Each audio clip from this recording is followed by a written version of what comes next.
नमस्ते दोस्तों। आज हम आपके सामने एक ऐसी टॉपिक पर बात करने वाले हैं जिसका जिक्र बिजनेस वर्ल्ड में हेडलाइंस में होता रहता है, इनसाइडर ट्रेडिंग। लेकिन पहले ये जान लेते हैं कि इनसाइड ट्रेडिंग है क्या।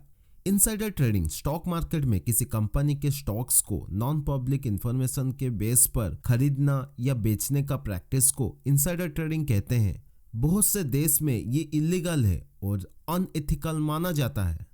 इनसाइडर ट्रेडिंग के पीछे कई कारण होते हैं, जैसे कि कंपनी के अंदर के किसी एम्प्लॉई या डायरेक्टर को नॉन पब्लिक इंफॉर्मेशन मिल जाता है जिसका फायदा उठाकर वो स्टॉक खरीदता या बेचता है। इसे मार्केट में बहुत सारे नुकसान होते हैं, जैसे कि ये फेयर कंपटीशन को खत्म करता है और दूसरे इन्वेस्टर को नुकसान पहुंचाता है। जैसे कि अगर किसी इनसाइडर को कंपनी के फ्यूचर प्लान्स या फाइनेंशियल परफॉर्मेंस के बारे में पहले से पता हो तो वो अपने लिए फायदेमंद स्टॉक्स खरीद सकता है और दूसरे इन्वेस्टर को नुकसान पहुंचा सकता है। इनसाइडर ट्रेडिंग के अगेंस्ट लॉस बहुत से देश में बहुत स्ट्रिक्ट होते हैं, जैसे कि यूनाइटेड स्टेट में securities and exchange commission SEC insider trading के अगेंस्ट स्ट्रिक्ट लॉ एनफोर्स करता है। SEC के अकॉर्डिंग इनसाइडर ट्रेडिंग में गिल्टी इंडिविजुअल्स को फाइन्स और इम्प्रिजनमेंट दोनों का सामना करना पड़ता है। लेकिन ये प्रूव करना भी बहुत मुश्किल होता है, क्योंकि इनसाइडर ट्रेडिंग में individual non public information use करते हैं जो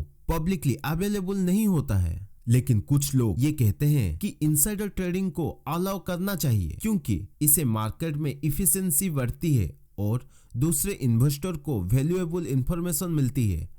ये लोग कहते हैं कि अगर इनसाइडर ट्रेडिंग अलाउ होती है तो मार्केट में जल्दी से करेक्ट इंफॉर्मेशन सर्कुलेट होती है, जिससे मार्केट में बेटर डिसीजन लिए जा सकते हैं। इससे मार्केट में प्राइस भी एक्यूरेट होते हैं, क्योंकि करेक्ट इंफॉर्मेशन के बेस पर ही प्राइस सेट किए जाते हैं। लेकिन ये भी सच है कि इनसाइडर ट्रेडिंग के अगेंस्ट लॉ बहुत स्ट्रिक्ट है और इसे प्रूव करना भी बहुत मुश्किल होता है। ये भी सच है कि इनसाइडर ट्रेडिंग के अगेंस्ट लॉस के इन्फोर्समेंट में बहुत सारे चैलेंजेस भी होते हैं, जैसे कि ये प्रूव करना कि किसी इंडिविजुअल को नॉन पब्लिक इंफॉर्मेशन मिली थी या नहीं, और ये प्रूव करना भी जरूरी है कि वो इंडिविजुअल उसी इंफॉर्मेशन के बेस पर स्टॉक खरीदा या बेचा था।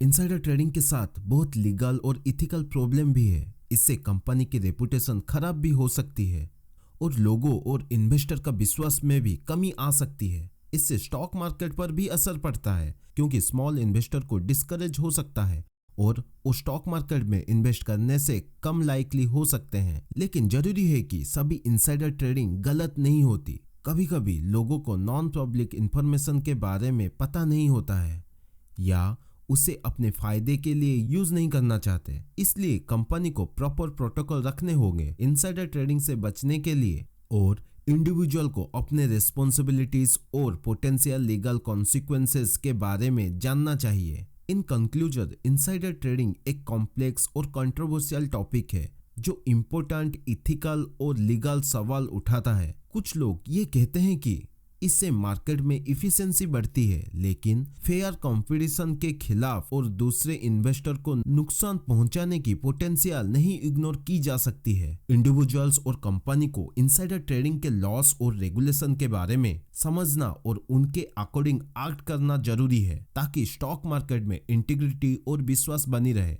दोस्तों, आपको ये वीडियो पसंद आया होगा। अगर आपको और भी कोई सवाल है या कोई फीडबैक देना है तो कमेंट सेक्शन में जरूर पूछें। हम आपके सवालों का जवाब देने की पूरी कोशिश करेंगे। और आगे भी ऐसे ही इंटरेस्टिंग टॉपिक्स में वीडियो देखने के लिए हमारे चैनल को सब्सक्राइब करें और बेल आइकन को प्रेस करें। आपका दिन शुभ रहे। Thank you.